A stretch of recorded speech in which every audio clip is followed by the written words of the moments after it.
Halo, saya Monica Ayu Rosari. Saya dari kelompok 2 akan mempresentasikan materi program perencanaan audit.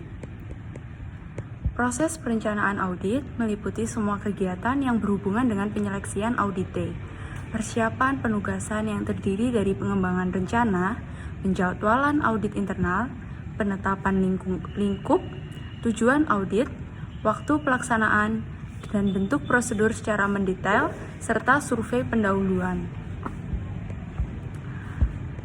Untuk tahapan perencanaan audit internal, yang pertama adalah pemilihan audite. Pemilihan audite merupakan salah satu bagian dari tahap perencanaan untuk menyusun perencanaan penugasan audit untuk jangka pendek dan jangka panjang yang dapat dilakukan dengan pemilihan secara sistematis, audit secara ad hoc, dan permintaan audit yang berasal dari direksi, komite audit, dan audite. Tahap pemilihan audite. Untuk yang pertama, mengidentifikasi audit universe.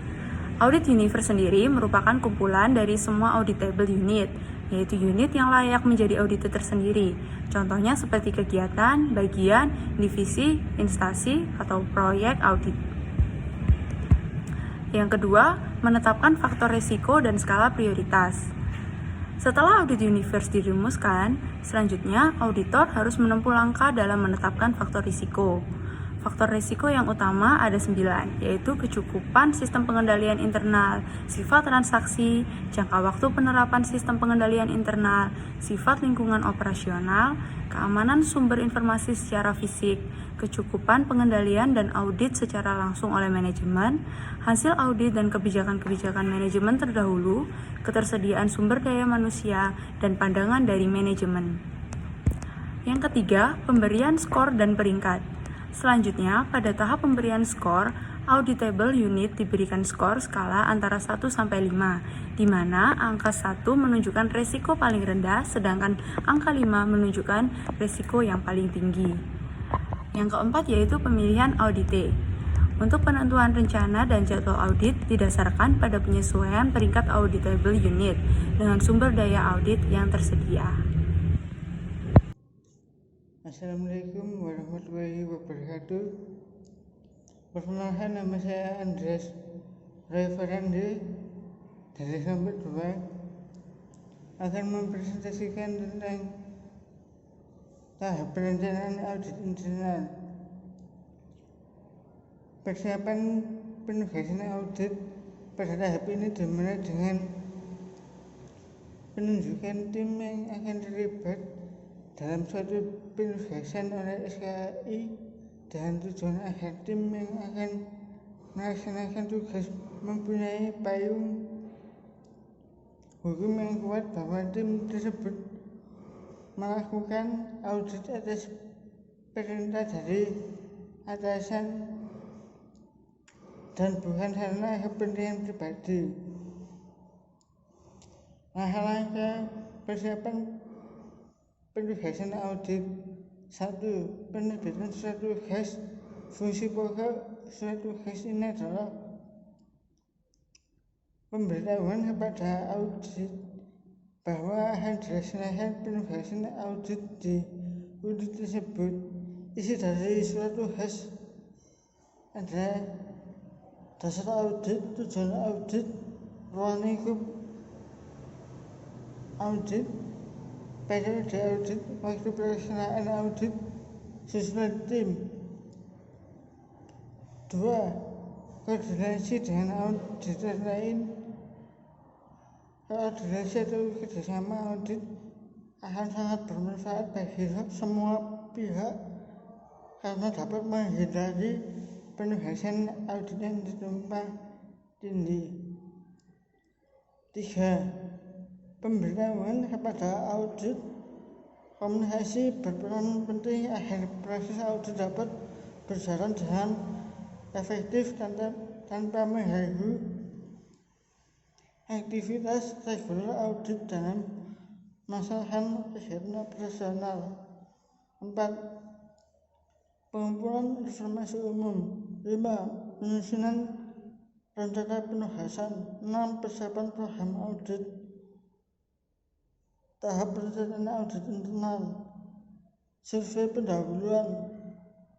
Survei merupakan suatu proses untuk mendapatkan informasi tanpa melakukan verifikasi secara terperinci tentang kegiatan yang akan diaudit, sehingga pendahuluan dapat didefinisikan sebagai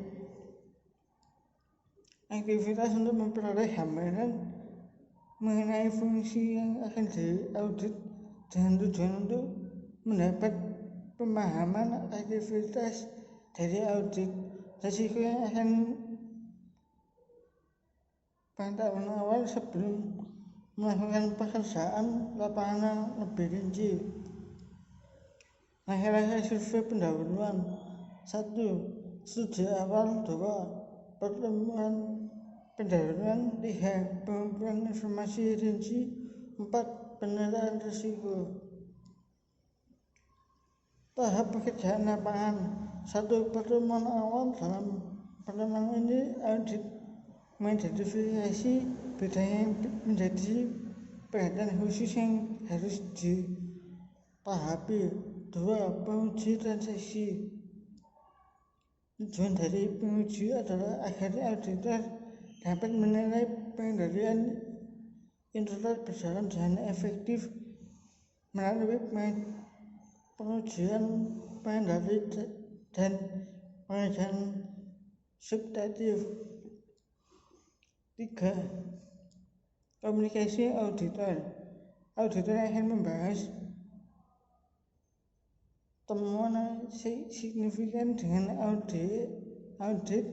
Pada saat yang sama, audit akan memiliki kesempatan untuk berdiskusi pada auditor. 4.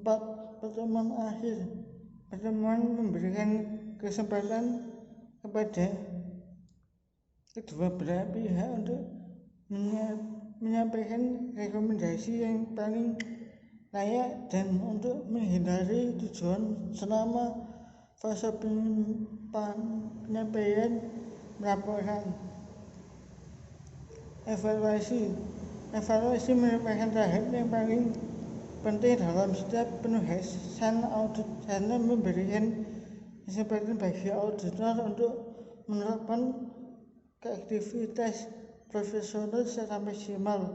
Pada pendapat dan rekomendasi harus mengalir dan kelemahan sistem yang didefinisikan selama sistem evaluasi. Teknik evaluasi. A. Bagai alir. B. Pengajuan transaksi. C. Internal control questionnaires atau ICH. D. Internal control evaluasi system. Bukti yang didapat selama pelaksanaan audit harus memberikan dasar yang memadai untuk pemberian pendapat auditor. Temuan dan rekomendasi auditor yang dinyatakan dalam laporan audit. Kriteria bukti.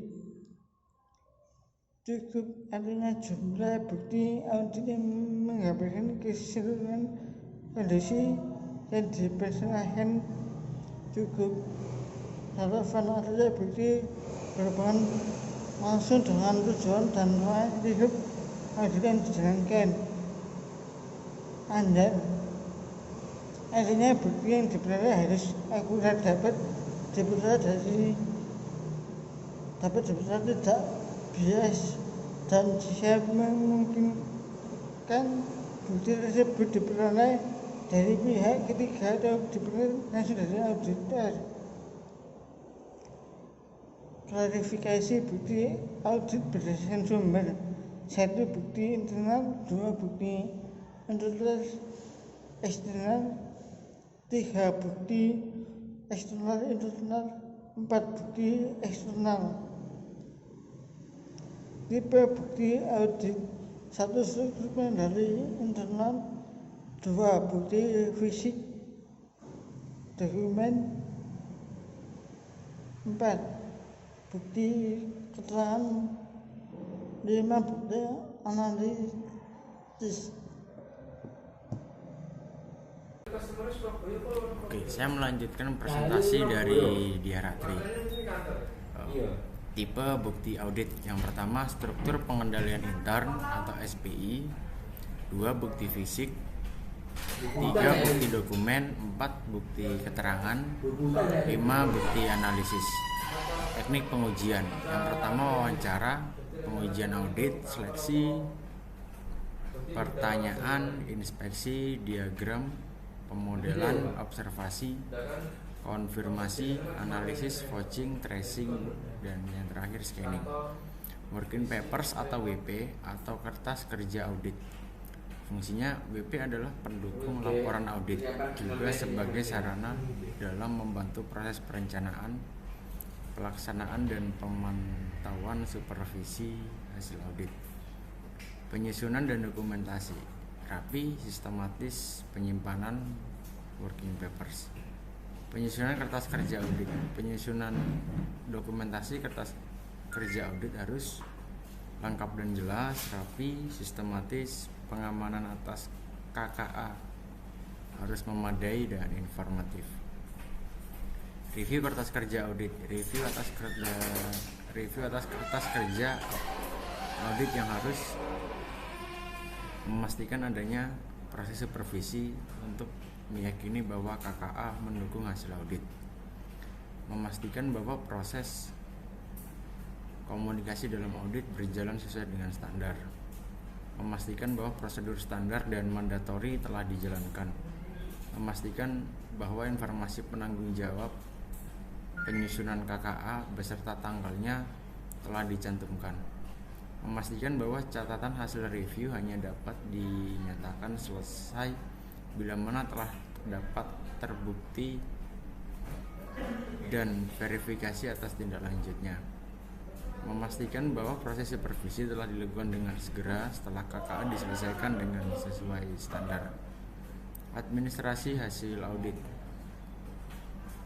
Hasil kerja akhir dari audit internal adalah laporan hasil audit yang dibuat secara tertulis. Komunikasi audit dalam bentuk surat menyurat serta laporan yang berkaitan dengan audit dan merupakan bentuk komunikasi dan auditi maupun pihak lain harus diadministrasikan dengan baik. Terima kasih, sekian presentasi dari kelompok 2.